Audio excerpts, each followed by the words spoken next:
TDP వాళ్ళు మా YCP వాళ్ళని చంపేస్తున్నారు అని సాక్షాత్తు జగనే వచ్చాక నిరాహార దీక్ష చేసి కూర్చున్నాడు. అయ్యో జగనే, ఇంకెవ్వరు. అదేంటి నిన్నటి నుంచి అదే నడుస్తుంది. ఇప్పుడు ఫ్రెష్ గా వార్త ఏంటంటే ఇప్పుడు ప్రెసెంట్ షర్మిల గారు వచ్చి నట్టింట్లో నీ సొంత బాబాయ్ సాక్షాత్తు మీ నాన్నకి తమ్ముడైన అతను వాళ్ళ ఊర్లో వాళ్ళ ఇంట్లో సచ్చి శవమై ఉన్నాడు.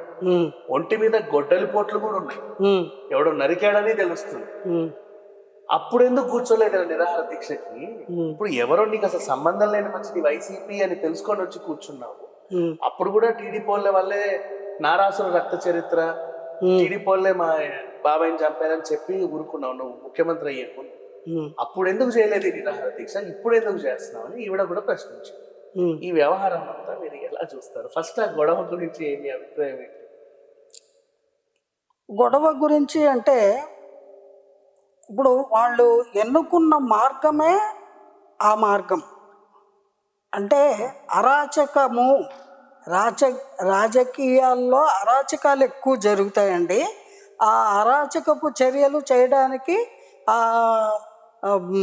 పొలిటికల్ పార్టీలో ఉన్నటువంటి ఒక పెద్ద మనిషి దగ్గర ఒక అసిస్టెంటు లేదా ఏమనాలో ఒక వ్యక్తి, ఆయనకి మరో ఇద్దరు సహాయకులు, మంది ఉన్నారు.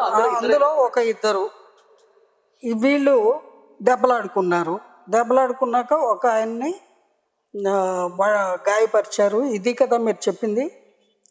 ఆ అరాచకపు జీవన విధానాన్ని ఎన్నుకోవడమే వాళ్ళు ప్రధానంగా చేసిన తప్పు.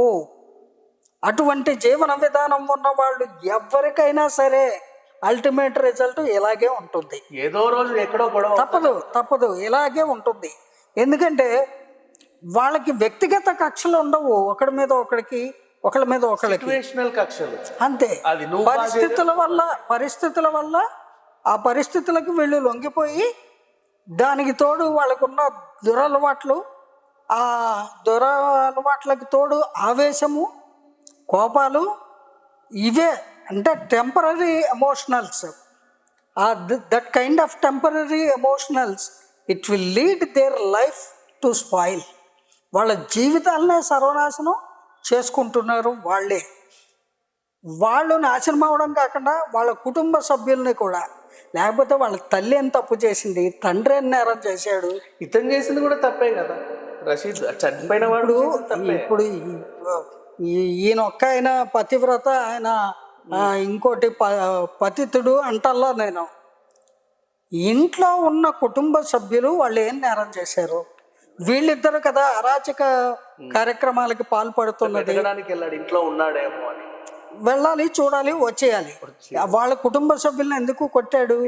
వాళ్ళని కొట్టడమో, తిట్టడమో, హింసించడమో చేస్తే, అలాంటి దుష్ట చర్యలు చేస్తే ఈతగాడి ఆచూక్కి వాళ్ళు భయభ్రాంతులకు లోనయ్యి చెప్పేస్తారు అనే ఆశతో అతను చేశాడు. కానీ అది జరగలేదు. నిజంగానే లేడు ఇంట్లో. ఒకవేళ ఉన్నా కూడా జరిగేది కాదు. ఎందుకంటే ఎవరు మనిషిని వాళ్ళు రక్షించుకుంటారు కదా. చంపడానికి ఎవడో వచ్చాడు అంటే కాపాడుకుంటారు కదా. 100%. అయితే వీళ్ళు చేస్తున్నటువంటి ఈ అరాచక చర్యల వల్ల వాళ్ళ కుటుంబాలకు కూడా తీరని అన్యాయం చేసిన వాళ్ళు అవుతున్నారు. ఆ కుటుంబ సభ్యులు ఏం చేయాలి అంటే, వాళ్ళ కుటుంబంలోని వ్యక్తులు ఎవరైనా ఇలాగా ఈ రాజకీయాల్లో అరాచకపు శక్తులుగా వ్యవహరిస్తున్నారు అని తెలిసినప్పుడు ఈ ఫ్యామిలీ మెంబర్సు ఓ నమస్కారం పెట్టి, ఒరే నాయన నువ్వు మాతో ఉండద్దు, నువ్వు ఎక్కడైనా ఉండు, ఆ పార్టీ ఆఫీసులో ఉండు, లేదా వేరే ఇల్లు తీసుకొని ఉండు, మా దగ్గర ఉండకు. నీ వల్ల, నువ్వు తీసుకొచ్చే తగాదాల వల్ల మాకు ప్రాణానికి ప్రమాదము అని చెప్పి దూరం పెట్టాలి. వాళ్ళు ఇంట్లోనే ఉంచుకొని వాడు తెచ్చే డబ్బులు, వాడు తెచ్చేవన్నీ బాగా ఎంజాయ్ చేస్తూ, వాడు తీసుకొచ్చి కార్లు, మేడలు ఇవన్నీ ఎంజాయ్ చేస్తూ, మరి తేడా వచ్చినప్పుడు వాళ్ళు తిట్టారు, వీళ్ళు కొట్టారు అంటే ఎలా? అవే జరుగుతాయి. అందుకని ఈ అరాచకపు శక్తులుగా మారేటువంటి కార్యకర్తలు కొందరు ఎవరైతే ఉంటారో వాళ్ళందరికీ హెచ్చరికగా చెప్తున్న విషయం ఏమిటి అంటే, మీరు ఏ పార్టీకి పని చేసినా కూడా, ఏ వ్యక్తికి కూడా పని చేసినా కూడా మీరు చేసేటువంటి పనులు అరాచకపు పనులు కాబట్టి దాని పర్యవసానం one day or other day you have to face and your family also బలైపోతారు, తప్పదు. అంచేత అటువంటి జీవన విధానాన్నే ఎన్నుకోకూడదండి. వీళ్ళ వల్ల ప్రజలకు ఏమన్నా మేలు కలుగుతుందా? కుటుంబ సభ్యులకి అన్యాయము జరుగుతుంది. బయట కూడా వీళ్ళు తిరుగుతూ ఉంటే వీళ్ళకి గౌరవం ఉండదు, మంచి మర్యాదగా చూడరు ఎవ్వరు. చూసి సమాజం భయపడతాం, వీడు వచ్చిందని అదిగో వస్తున్నాడు రౌడీ అని భయపడిపోతారు. రెండోది, బయట జనాల్ని కూడా వీళ్ళు బెదిరించి అవి ఇవి తీసుకుంటూ ఉంటారు. కామన్ వాళ్ళకి. అప్పుడు ఏమవుతుంది, ఇటువంటి చెంచాల వల్ల ఈ వాళ్ళని పనిలో పెట్టుకున్నటువంటి వాడికి ఏం ప్రయోజనం ఉందో అతనికి తెలియాలి. కానీ ఏ పార్టీ అయితే ఉంటుందో ఆ పార్టీ అధినాయకుడికి, ఆ పార్టీకి మాత్రం చెడ్డ పేరు వస్తుంది. ఆ చెడ్డ పేరు ప్రతి పార్టీకి రావడానికి ఇటువంటి వాళ్ళే కారణము. మేజర్గా కొంత వాళ్ళు చేసేటువంటి దుర్మార్గపు పనులు వీళ్ళ ద్వారా చేసేసుకుంటారు. అంటే వీళ్ళ చేత చేయించేస్తారు. వాళ్ళు అక్కడ పెద్ద మనిషిగా అలా ఉంటారు, పెద్ద మనిషి ముసుగు వేసుకొని ఆ మాస్కులో వాళ్ళు అలా ఉంటారు. పాపం మధ్యలో వీళ్ళు బలైపోతారు. అంచేత మీరు బలిపశువులు కాకండి.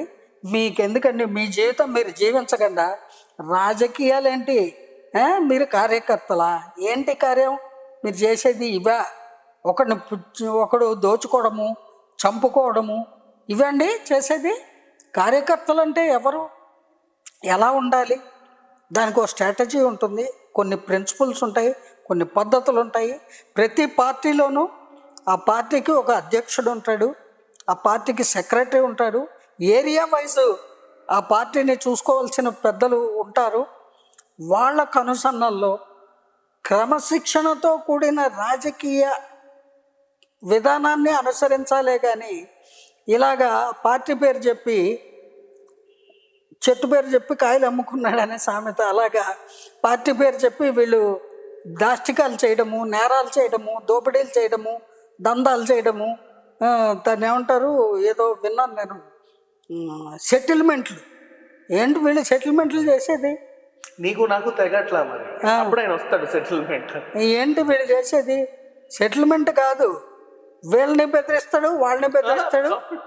ఏదో పిల్లి రొట్టె కథలాగా ఇద్దరి దగ్గర కూడా స్వాహా చేస్తాడు. ఇద్దరిలో ఎవరైనా కొంచెం మొండికేశారు అనుకోండి, వాళ్ళు మొత్తం తన్ని తగిలేసి అది మొత్తం వీళ్ళు లాగేసుకుంటాడు. ఇది ఇద్దరు కాకుండా కొన్ని సందర్భంలో జరుగుతాయి.